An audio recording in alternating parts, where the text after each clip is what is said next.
So this happened today. Labour Party have a new leader, and surprise, surprise, it is millionaire knight Sir Keir Starmer.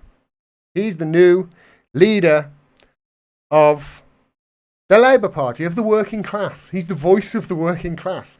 A millionaire knight of the Queen's realm.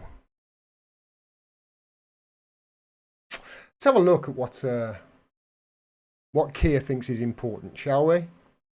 This is the from the Labour leadership debate on the BBC a couple of weeks ago.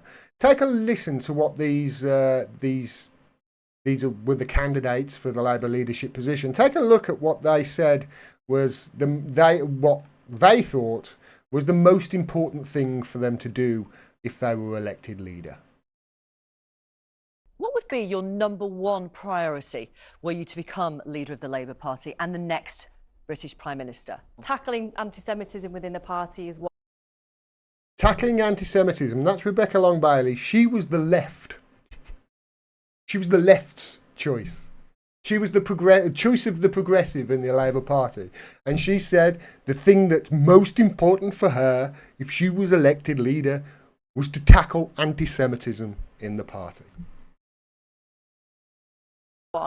And the second priority is developing a policy programme that's transformational. To rebalance our economy, to make sure that we are united, that we're on the front foot and that we're fighting back. To deal with anti-Semitism. So just in case you missed it there, what Emily Thornberry said was a word salad that meant nothing. That's basically what she said. And then Lisa and Andy, anti-Semitism again. Authority to go out and fight for a better country until we've done it. I agree with Lisa on anti-Semitism. I think until we can demonstrate that anybody who's anti-Semitic is out of our party, we will not be able to persuade people that we can win an election. So there you go. Keir Starmer, new leader of the Labour Party. Yeah, his priority is tackling anti-Semitism in the Labour Party. Let me tell you something, Sir Keir. I interviewed my mate Chris Williamson in January. Spent the day with him, hours. We talked about everything. And I've spent many an hour, actually over the last year or two, talking to members of the Labour Party about this supposed anti-Semitism. And do you know what they tell me? All of them. There isn't a problem with anti-Semitism in the Labour Party. In fact, Chris Williamson said in all his time, one or two instances, and even then they're minor. I think he said no, none at all. But others have said, yeah, anti-Semitism's not the problem in the Labour Party. I'll tell you from what I have seen, the problem in the Labour Party is, and it's not anti-Semitism. It's apologists for apartheid being in the parliamentary Labour Party. That's the problem. The Labour MPs are a bunch of apologists for apartheid. That's what it comes down to.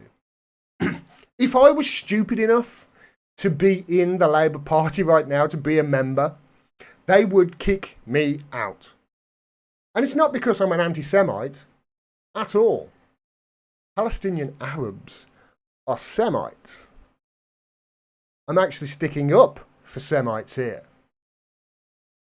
I'm actually sticking up for them whilst they face a crushing illegal occupation and crimes against humanity against them. How is that anti-Semitic?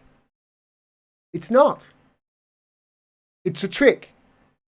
If this was the 80s, if this was the 1980s, I dare say Sir Keir Starmer would be calling Nelson Mandela a terrorist, like the Tories were.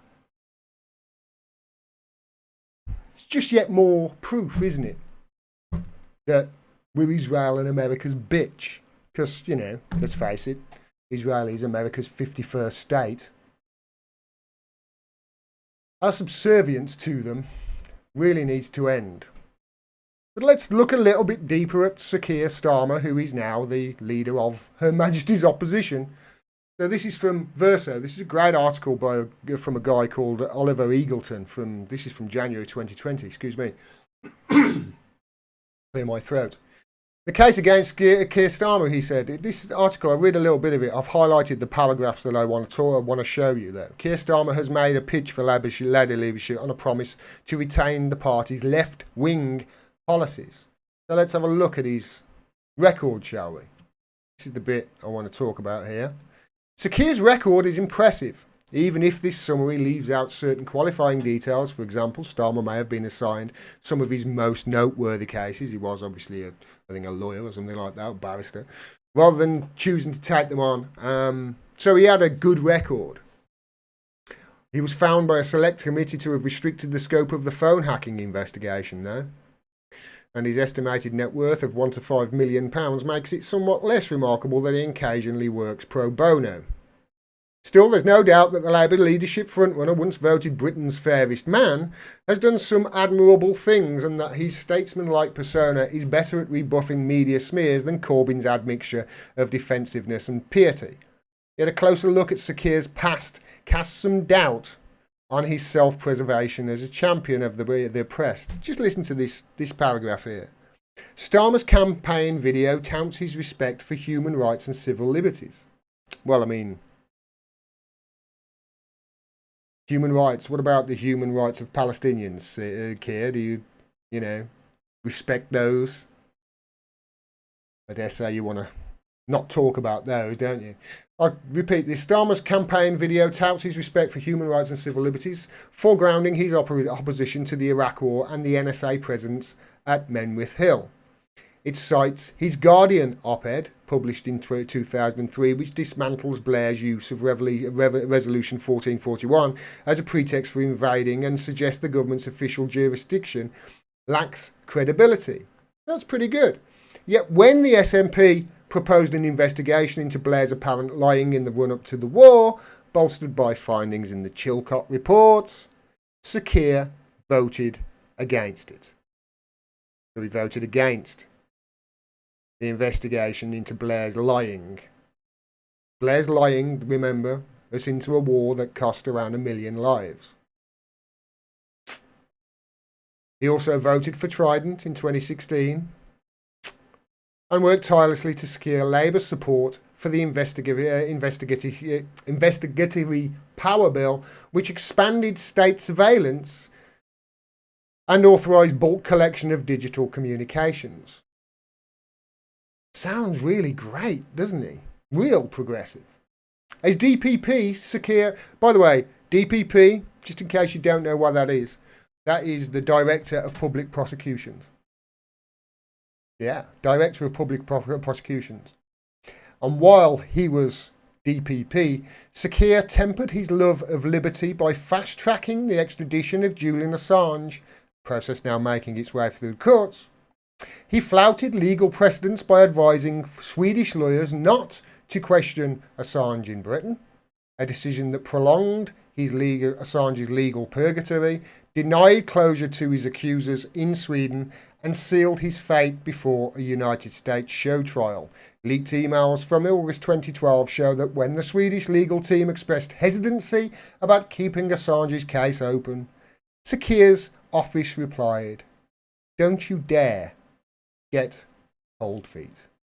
As Joe Aprulla mentioned on Twitter here, the new UK Labour leader Keir Starmer has never posted a single tweet mentioning Assange or WikiLeaks. Never. Yet his campaign video was championing his respect for human rights and civil liberties. Whose human rights and civil liberties have not been withdrawn but Julian Assange's? He was head of the UK Crown Prosecution Service. That's basically what the DPP is, head of the UK Crown Prosecution Service. And when they told Sweden not to question Assange in London and promised it was no normal extradition case, then they deleted the emails. That's Keir Starmer, everyone. That's who he is. And he is now leader of the opposition in the UK. We live in a cartoon. We really do. I'm going to end saying this. if this continues and if Labour doesn't change and if there isn't a radical transformation in the next, I don't know, few months, it's dead. It's done. Some would say it's finished already. But there is no opposition at the moment in this country as far as I can see. David Graeber put it beautifully when he said this. Well, that was really smart. Just at the moment that capitalism is on the brink of total collapse and the entire world will be debating what will come next, the United Kingdom has decided to no longer have an anti-capitalist opposition party. Good move. You're now officially irrelevant. The Labour Party's finished as far as I can tell. They've elected a leader of an opposition that isn't opposing the government on anything. And certainly isn't progressive, and certainly isn't somebody who is on the side of the working class. And I would also like to add, it looks to me like very much like he has no respect for human rights or civil liberties either. I think it's time for a new political system, don't you? Because this one is just not fit for purpose.